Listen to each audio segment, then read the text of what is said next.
Olá, estamos começando mais um programa From the Top da revista Autodata. Desta vez, edição de agosto de 2013, 288. Eu estou aqui com o Márcio Stefani, diretor da Autodata, e nós vamos entrevistar o senhor Pietro Sportelli, que é presidente da AETRA, uma das maiores fabricantes de autopeças e componentes do Brasil, e que acaba de ser eleito industrial do ano em Minas Gerais. Seu Pedro, ao que o senhor acredita esse título e esse reconhecimento que parece que foi alvo de muito comentário e de uma grande festa lá em Minas Gerais, não? Bom, o título, vamos dizer, foi inesperado. Acredito o trabalho que fizemos junto à equipe que nos levou a isto. O sucesso é delas. Eu apenas colaborei dirigindo uma empresa. Agora, o senhor é muito orgulhoso dessa empresa que o senhor criou, e o senhor deixa isso muito claro em todas as conversas que a gente teve. Né? Eu acho que não sou eu, tudo o Brasil pode se orgulhar da AETRA. Ela é uma indústria moderna, é uma indústria que, vamos dizer, ela faz frente aos primeiros países do mundo e não é uma indústria tupiniquim. É uma indústria moderna. Eu lembro que eu tive lá na festa onde o senhor recebeu o título da FIENG, e eu lembro que o senhor contou uma história que o senhor disse que, na verdade, essa AETRA de hoje, ela é fruto de um livro que o senhor leu, ali no começo da década de 90. Eu queria que o senhor contasse um pouco essa história. Eu não li, a dizer a verdade. Eu fui imposto a ler. Fui na base do caput. Ou lia ou fechava as portas. Um belo dia fui chamado na Fiat e o nosso cliente falou: o Bellini chegou do Japão e trouxe um livro espetacular, só fala de qualidade. Aquela época que nós estamos falando de 1991, a qualidade era alguma coisa nova para todo mundo. Os carros ainda, não digo que eram carroça, mas eram carros feitos na base do vamos lá que vai ficar bom. Ele nos explicou a filosofia e o sistema de trabalho japonês, onde ele falava que as grandes firmas de autopeças se apoiavam muito nas pequenas, segundo, terceiro tier, etc, etc. Lemos o livro, fizemos uma equipe, fomos em frente e abraçamos a qualidade como a nossa bandeira. Uhum. E aí estamos nós. Ou seja, aquilo foi o start para essa AETRA que o senhor construiu a partir dali, é isso? Foi. A AETRA, o senhor falou que tem cerca de 38 anos, né? Quer dizer, nós estamos falando de um período aí, de 91 para cá, quase a metade desse período. Como o senhor qualifica a AETRA antes de 91 e pós-91? Quais são as diferenças mais gritantes que o senhor entende? A diferença é o amadorismo e o profissionalismo. Hoje estamos muito mais maduros para dirigir uma empresa e fazer de uma empresa talvez a maior autopeça do Brasil e uma das maiores do mundo. O senhor, certa vez, nós tivemos a oportunidade de visitar a AETRA lá em Minas, e o senhor foi enfático em dizer que eu acho que a grande virtude da AETRA é a sua capacidade de engenharia, toda a engenharia da empresa, que é o grande orgulho do senhor. E que o senhor entende que muitas vezes essa capacidade da engenharia brasileira fica subestimada. Isso mudou nos últimos tempos? Absolutamente. Continuo afirmando que a engenharia brasileira é capaz de desenvolver e colocar carros brasileiros projetados no Brasil. A oportunidade vai vir, não chegou ainda, mas pouco a pouco vamos ser reconhecidos. Nós tinha uma engenharia, vamos dizer, voltada ao produto, certo? Tiramos a engenharia de dentro da empresa para fazer uma engenharia do Brasil, voltada ao Brasil, voltada a todo mundo. Certo? uma engenharia forte, como eu penso que ela é. Essa nova fase da indústria automobilística brasileira, se é que o senhor julga que é uma nova fase, com o Inovar Alto, pode ser esse futuro que o senhor falou que vai mudar? Este é o princípio. Um passo foi dado, mas espero que não fique só no início.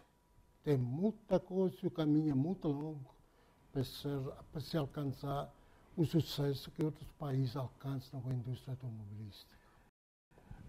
E esta nova fase que também a indústria automobilística brasileira está ingressando agora, particularmente as montadoras, que é uma fase de globalização de produtos agora. A indústria brasileira de autopeças está preparada para acompanhar essa globalização?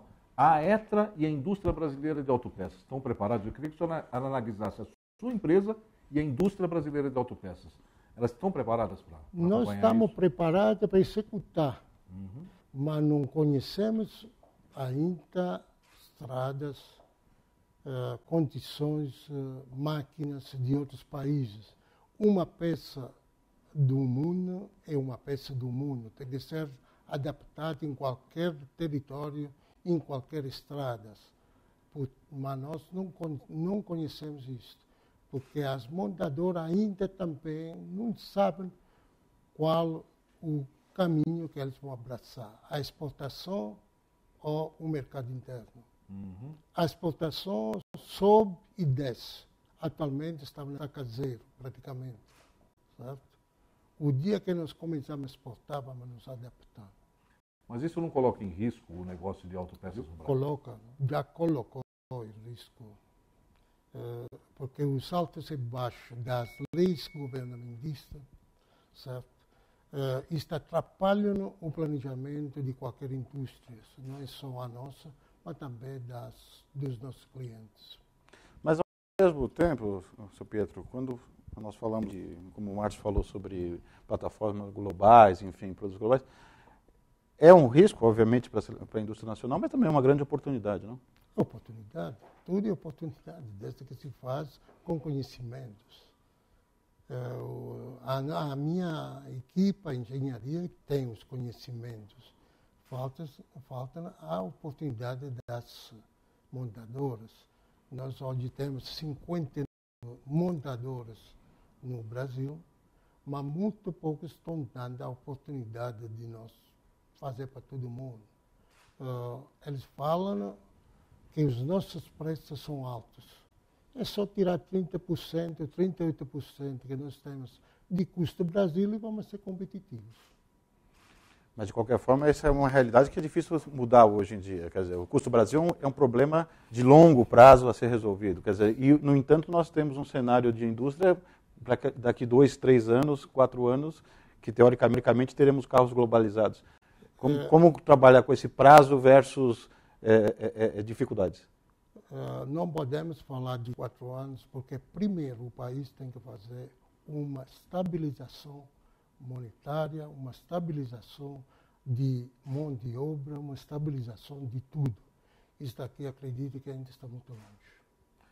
Sr. Pietro, eu queria entrar um pouquinho nesse aspecto da sua visão do que é o Brasil hoje e misturar um pouquinho isso com a sua história. O senhor é um empreendedor, o senhor chegou aqui vindo da Itália, veio sozinho, ali na década de 60, queria contar um pouco dessa história, mas é uma história para a gente contar agora, depois de um breve intervalo que a gente vai fazer. Voltamos já. Qual a pauta da reunião? É investimento em propaganda pro ano que vem. Ah, tá. Eu acho que devia cortar bastante. Sério? Claro, a gente não vai vender mais por causa de propaganda, vou jogar dinheiro fora. Doutor Carlos, Oi. Eu queria saber se você vai anunciar a sua casa de praia. Vou, claro. Todos os jornais. E não faz pequenininho, não. Faz bom. grande. Ok. Com foto, tá? Tá. Ah, põe anúncio na internet também. Claro. Então, vamos para essa reunião resolver logo esse assunto aí. Olá, voltamos com o From the Top da revista Autodata e com o senhor Sportelli, que é presidente da ETRA. Antes do intervalo, o Márcio fez uma pergunta e eu gostaria que você repetisse, Márcio, por favor. Sr. Pietro, eu queria que o senhor contasse um pouco da sua história. O senhor chegou aqui na década de 60 e é uma história muito gostosa. Eu queria que o senhor me contasse um pouco como é que o senhor veio para o Brasil. Bom, eu vim para o Brasil que adorava o Rio Amazonas, adorava Amazonas, adorava como todo mundo escutou falar. E, acima de tudo, escutei falar de Kubitschek, um genial e visionário presidente do Brasil. Certo? Ele estava fazendo Brasília e, naturalmente, atraía a curiosidade da juventude da Itália e de qualquer outro país. Eu vim para o Brasil, conheci, fui a Brasília, fui ao Rio de Janeiro, fui no Pará, fui em todas quantas cidades do norte e nordeste do Brasil. Cheguei em Belo Horizonte e me parei lá. Parei em Belo Horizonte. A minha intenção não era de parar em Belo Horizonte, mas era atravessar, ir para o México e depois ir para o Canadá, onde pretendia me instalar no Canadá. Ou seja, sua intenção não era ficar no Brasil. Mas aí tive a felicidade de encontrar a minha esposa, namorar-me, e fiquei no Brasil, que achei maravilhoso, ficou aqui. Né? O início, como se deu o início, eu já tinha experiência de trabalhar em próprio. Né? Trabalhar em próprio quer dizer pegar serviços e executar. Isso aqui eu fiz muito. A oportunidade surgiu depois de fazer estruturas metálicas, esquadrias metálicas, alguma coisa também de acabamento de prédio, etc., etc. Surgiu uma ocasião que veio a Fiat, se falou da Fiat e eu... Isso já na década de 70. 70. Mas o senhor veio para cá na década de 60. Sim. Sim? Sim. Qual que é a sua formação? A minha formação, eu formei em designs industrial, né? Já lá na Itália. Na Itália. Certo? E por isso tenho muita prática vamos dizer, do ambiente, da dimensão e tudo.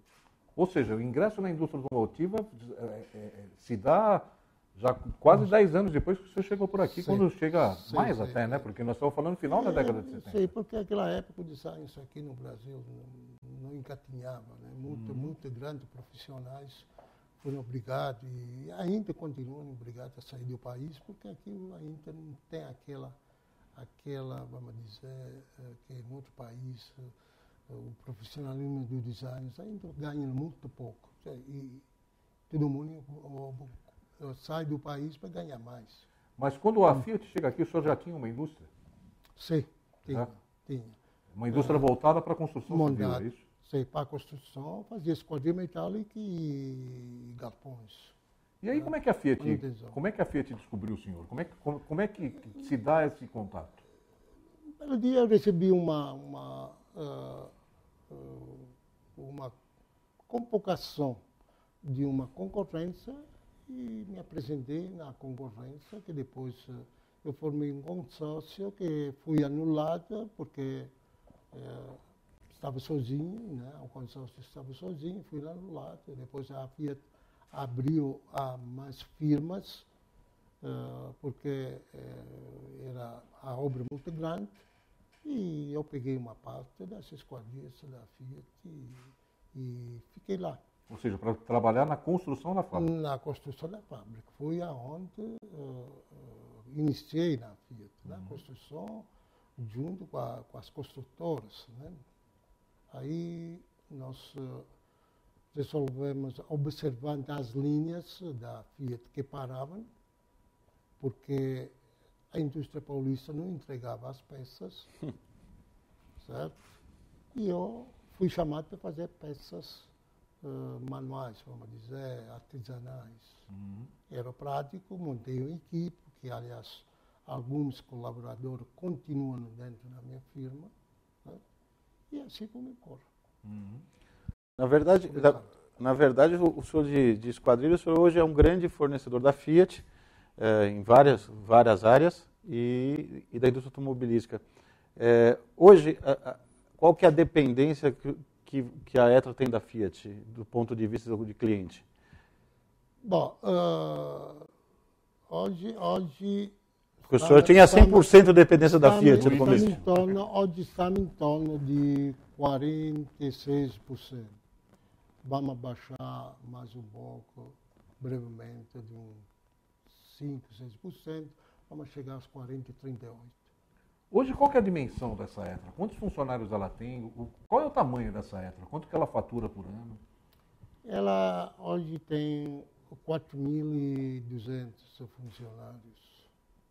Fatura quase um bi por ano, líquido. Reais. Já faturamos alguma coisa a mais, perdemos alguns contratos com o cliente, mas estamos recuperando. Uhum. Desse 1 bi de faturamento que hoje a Etra tem, o senhor tem quanto lá fora com exportação e qual é a visão que o senhor tem sobre o mercado externo como oportunidade de negócio para a Etra? Nós não exportamos. Não? E exporta o nosso cliente. Todos os nossos clientes. Nós não, pelos contratos, pedidos que nós temos, entregamos a produção para os clientes que exportam. Tá? Então, o nosso faturamento é direto para a montadora nacional. Mas, por exemplo, o senhor não exporta serviços hoje, por exemplo? Não. Nós não exportamos ainda, não exportamos serviços. Pretendemos exportar serviços de engenharia. Porque, na verdade, é a grande virtude da Etra, além, obviamente, do início de fornecimento de peças, é essa capacidade de engenharia que ela tem. E que já resultou em alguns projetos marcantes aí dentro da história da Etra, como o caso da cabine da Volkswagen Caminhões. Sim. Essa é uma experiência que pode voltar a ser repetida? Vai se repetir, porque nós vamos ampliar os nossos negócios, naturalmente. É por isso que demos um espaço à Vesta, que é a nossa firma de engenharia, alugamos um prédio, colocamos lá para ela conquistar o mercado nacional e internacional. É uma empresa à parte a Etra? Sim. A capacidade não se adquire, principalmente na engenharia, não se adquire ou não se compra, ela tem que ter profissionais capazes. Isso leva anos para se formar uma equipe para poder enfrentar o mercado internacional e nacional. Hoje posso dizer que esta equipe está preparada. Já começa a dar alguns retornos, não significantes, mas muito bons. Uhum. Como é que o senhor vê o futuro no desenvolvimento da Etra? Como é que o senhor vê o crescimento da Etra nos próximos anos? O meu crescimento e o crescimento da Etra está tudo ligado ao Rafael. O Rafael é o sucessor. Uhum. Eu apenas comecei e não pretendo terminar desse jeito, dizendo como ela vai subir. Ela vai subir, a Etra vai ter um espaço para crescer, tanto no Brasil como no exterior. Ela vai crescer. Ele tem as ideias e eu posso apenas estar atrás dela, encaminhando ela nos bons negócios. Ok, mas vocês conversam. Aonde vocês concordam que pode ser esse futuro, então? Nós concordamos em uma coisa principal. O Brasil é um grande país com um futuro imenso. Conquistar o espaço ainda é muito fácil. Uhum.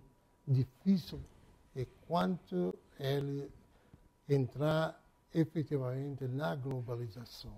É quanto o Brasil entender que faz parte do mundo, aí vai ser difícil competir. Por enquanto, estamos em um mercado que acreditamos que é só o Brasil, mas não é. Eu acho que aí é um ponto que é bem interessante a gente discutir um pouquinho sobre o futuro do Brasil como país e como economia, mas eu acho que é um assunto que a gente pode deixar para o terceiro bloco. Ok. O que você acha? Voltamos já com o From the Top. Até já. Qual a pauta da reunião? É investimento em propaganda pro ano que vem. Ah, tá. Eu acho que devia cortar bastante. Sério? Claro, a gente não vai vender mais por causa de propaganda, vou jogar dinheiro fora. Doutor Carlos, Oi. eu queria saber se você vai anunciar a sua casa de praia. Vou, claro. Todos os jornais. E não faz pequenininho, não. Tá Faz bom. grande. Ok. Com foto, tá? Tá. Ah, põe anúncio na internet também. Claro. Então, vamos para essa reunião resolver logo esse assunto aí. Voltamos com o Frondetop da revista Autodata. Nosso entrevistado de hoje é Pietro Sportelli, presidente da AETRA. Antes do intervalo, senhor Pietro, a gente falava sobre o senhor falou sobre esse quadro de inserção do Brasil na economia mundial e, de fato, com um mercado que possibilite oportunidades e risco ao mesmo tempo. Eu queria que o senhor fizesse uma análise, na visão do senhor, sobre o Brasil econômico daqui para frente, com esse cenário de importações, de exportações e da própria economia em si, como o senhor vê e qual a possibilidade o senhor entende para a indústria automobilística brasileira dentro dele? Bom, o Brasil, naturalmente, se acha ainda um país jovem. Não é. Quase 600 anos já é uma idade para amadurecer. Acredito que brevemente vamos chegar a isto. Precisamos o quê? Ter mais coragem de enfrentar a situação atual e os países que hoje, embora estavam adormecidos, hoje estão dominando o mundo. Eu falo China, Coreia, já está entrando a Índia e já vão entrar os países africanos. O Brasil está muito tímido na agressão de investimento. Precisa investir para não subir. Investimento não se faz quando se tem o dinheiro. Se chamam os investidores para fazer estrada de ferro, e etc., aeroporto e tudo que nós precisamos para derrubar o custo do Brasil. É fácil? Não é fácil, porque outros países oferecem isso. Mas nós temos que fazer o possível para fazer uma malha ferroviária no país. Sem a malha ferroviária, nós não vamos humanizar este país. Vamos criar cada vez um caos de grandes cidades, de grandes movimentos de pessoas, de carros, de caminhões, etc., mas não vamos a criar e nem humanizar a população. A população tem que se locomover, pode fazer 1 hora e meia de trem de manhã e de tarde, mas tem que morar em cidades menores e não só empurradas em cidades grandes. Isso só é possível se nós criarmos uma malha ferroviária no Brasil. O senhor disse no bloco anterior que nós temos várias oportunidades ainda. É por aí que o senhor vê É por aí. O senhor vê as fazendo portos, fazendo estradas, autoestradas e vamos dizer, a malha ferroviária. Agora, como o senhor faria isso? O senhor chamaria empresas que já são especializadas em fazer isso e para implantar esse tipo de estrutura no Brasil? Empresas que já têm esse tipo de estrutura lá fora e que sabem fazer isso para implantar isso no Brasil? Como o senhor veria que isso vamos dizer, para fazer uma Copa do Mundo, nós chamamos empresas para fazer os estádios. Sim. Por que não chamamos empresas para fazer também as ferrovias? Uhum. Por que não chamar empresas para fazer os portos? Por que não chamar empresas para fazer aeroportos? E tudo que precisa, que o Brasil precisa. Uhum. Investidores no mundo tem muitos. Okay. Vamos abrir espaço para eles, porque precisamos de investimentos sólidos e que garantam o sucesso futuro das famílias. Agora, com relação ao setor automotivo em particular, a Anfávia e as montadoras trabalham com um potencial de 5 milhões de unidades de produção até 2018 ou até 2020 no Brasil. O senhor concorda com esse número? Pode-se ir até além destes números. Se fazem ou se faz uma ALCA, volto com o tema ALCA, porque eu vejo um mercado de 700, 800 milhões de população.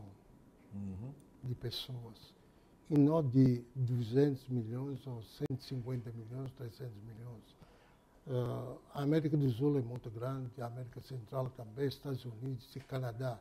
Isso formaria um bloco americano muito forte para se fazer frente aos blocos asiáticos e europeus.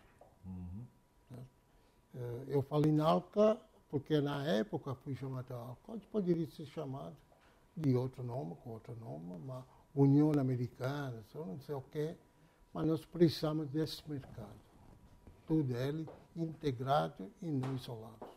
Agora, dentro desse crescimento da indústria, corre-se o risco hoje de um novo boom de crescimento da multinacionalização da autopeças no Brasil, não se corre? De um crescimento de empresas multinacionais no Brasil novamente, como aconteceu lá na década de 90. Eu não falo que corre o boom. Antes do boom, precisa fazer a eliminação do custo Brasil. Quero ver se esta empresa vai vir. Hoje eles estão vindo por oportunismo. Aqui tem um mercado que está crescendo, está certo? Mas vem para conquistar seu mercado. Sim. Mas exportar, eles não estão exportando nada. Sim. Visto a balança comercial da autopeça que está deficitária. Se esta empresa viesse para exportar, estaríamos positivos, estamos negativos. Quer dizer que o senhor entende que hoje o Brasil é mais um grande mercado do que propriamente um grande produtor? Exatamente. Isso no médio prazo, nós estamos vendo a chegada de uma série de fornecedores, até incentivada por esses, digamos, newcomers, ou seja, estamos chegando uma série de fornecedores vindo, por exemplo, com a indústria coreana mais recentemente, e os chineses também, por óbvio. Qual é a implicação dessa chegada de uma série de novos fornecedores com o objetivo meramente de fornecer para o mercado local? Como o senhor vê o futuro da indústria de autopeças aqui no Brasil no médio prazo? Bom, eu analiso isso aqui como a corrida ao ouro do Velho Oeste. Escuto falar que no Brasil tem um grande mercado, certo? Ainda não tem. O que aconteceu é que nós perdemos a indústria automobilística da autopeça nacional. Hoje, as autopeças aqui são todas multinacionais. Poucos ficaram neste Velho Oeste para catar o ouro que tem aqui. É preciso que o BNDES e todo o governo entenda que a indústria nacional é necessária a conquistar este espaço. Dá o mesmo tratamento que se dá às multinacionais da autopeça que estão vindo para cá. Incentivo, terrenos, etc, etc. E talvez a indústria nacional vá renascer. Por enquanto, nós estamos, a ETRA é uma firma sólida que está no oásis da indústria da autopeça. Ela trabalha sério, tem uma grande equipe, mas esta equipe é exatamente acossada pelas indústrias multinacionais que se estão instalando aqui. Mas é possível haver uma reversão desse quadro, Sr. Pietro? Quer dizer, na verdade, no começo dos anos 90, houve uma desnacionalização da indústria de autopeças e hoje isso está se dando em maior grau ainda. É possível haver uma reversão? Há interesse de alguém em haver uma reversão? É interesse dos industriais. A indústria da autopeça, nós fazemos um cálculo e tem 59 montadores no Brasil. Em ano vai ser lançado 5, 6 a 10 novos carros. Então, a oportunidade é muito grande. Eu vou fazer uma outra pergunta, que a gente escuta muitos executivos, muitos empresários, principalmente executivos de indústrias multinacionais, dizerem que não é um bom negócio fabricar autopeça. O senhor é um empreendedor, a ETRA cresceu de uma forma estrondosa nos últimos anos e continua crescendo, e o senhor afirma que vai continuar crescendo. É um bom negócio fazer autopeça? É desgastante. certo? É depressivo, tá certo? Mas é um bom negócio desde que seja pego como um negócio e não uma oportunidade passageira. Ele tem que ser um negócio de industrial e não um negócio de amador. Entrar na indústria da autopeça é muito difícil. Sobreviver é pior ainda. Sr. Pedro, falar em sobrevivência, há um certo consenso nos nossos últimos seminários e em matérias que nós temos feito sobre a dificuldade do setor de autopeças, principalmente dos níveis 2 e 3 para baixo, vamos chamar assim. O senhor acredita que esse segmento sobreviverá à desnacionalização? Porque, na verdade, só temos um quadro rápido aí, que é o tal do Inovar Alto, e uma indústria que carece de apoio financeiro e de estrutura e de capacitação. É possível que essa base de fornecedores sobreviva a esse cenário? O senhor disse essa base brasileira. Exatamente, a base brasileira. Se a base brasileira não sobreviver, também o que vem de fora não vai sobreviver. Se vamos dizer, a linha de chegada for a mesma, se todo mundo nós nos alinharmos na saída, a chegada vai ser igual. A luta vai ser difícil, porque eles têm uma tecnologia que nós também temos. A IRTA tem e outros estão implantando. Acredito que a sobrevivência vai ser difícil. Alguns vão sucumbir, porque o segundo e terceiro tiro já não aguenta mais, já está super endividado.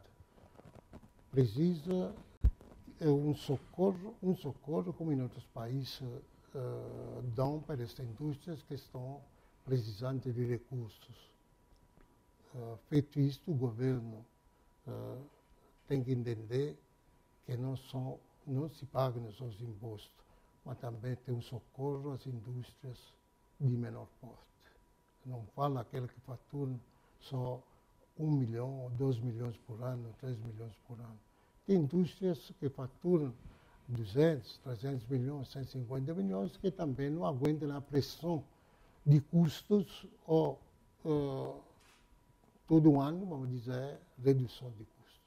Algumas montadoras e algumas grandes empresas sistemistas já tiveram que socorrer alguns dos seus fornecedores em função exatamente dessa falta de capacidade financeira ou mesmo até tecnológica. O senhor, no caso da ETRA, já teve que recorrer a socorrer um fornecedor seu para continuar tendo fornecimento? Já tivemos. Mas as reduções de custos hoje são violentas. E nós não somos donos de siderúrgica. As próprias siderúrgicas sentiram, certo? As reduções de custos e nós hoje estamos aí com a siderurgia brasileira praticamente, não digo falido, mas precisando de auxílio. A nossa exportação de minério já também se reduziu e muito. Certo? Então, acho que a estratégia não foi boa. Acho que deveriam ter sido feitas siderúrgicas para o nosso minério ser vendido com o agregado. O minério não dá só para trazer grandes divisas para o país. Vamos dizer que a nossa chapa é vendida ao mesmo preço lá fora, porque é a regra do jogo da commodity. Mas quando num país o nível da mão de obra, ou a remuneração da mão de obra, já supera o nível de países como Estados Unidos e Europa, é muito difícil exportar. Tá bom. Sr. Pietro, Por todo o seu espírito empreendedor, pelo trabalho que o senhor fez, pelo crescimento da ETRA em todo esse tempo, o senhor foi um dos indicados do Prêmio Autodata deste ano como um dos melhores do setor automotivo deste ano na categoria Personalidade do ano. E o senhor acabou de receber também esse título de Industrial do ano da FIENG. Infelizmente, agora a gente já está chegando no final do nosso tempo aqui da nossa entrevista. E eu gostaria de pedir para o senhor, com essa sua experiência e com esse seu espírito empreendedor que a gente está vendo, esse seu espírito empreendedor de empresário brasileiro, apesar do seu sotaque italiano, né? Que o senhor deixasse uma última mensagem aos empreendedores brasileiros que estão nos assistindo, notadamente desse nosso setor de autopeças que vão estar nos assistindo com certeza aqui. Bom, eu acredito muito no meu país. E os empresários também acreditam, senão não seriam empresários. Deveria falar que agradeço a Autodata pela distinção que está me dando, que estou recebendo. É uma grande honra receber ela e vamos ver isto fazer justo para nós lutar cada vez mais para este país e tornar ele cada vez mais grande. A população merece isto, o povo merece isto. E os empresários, acredito, estão todos voltados para fazer das suas indústrias fortes e, vamos dizer, o futuro está com eles. Acreditem no Brasil, acreditem no poder da mão de obra brasileira. Queria agradecer Márcio Stefani, nosso diretor de Autodata, agradecer especialmente o senhor, seu Sportelli, e desejar bons negócios, não oportunidades para a ETRA e para o Brasil. Voltamos numa próxima oportunidade. Até mais.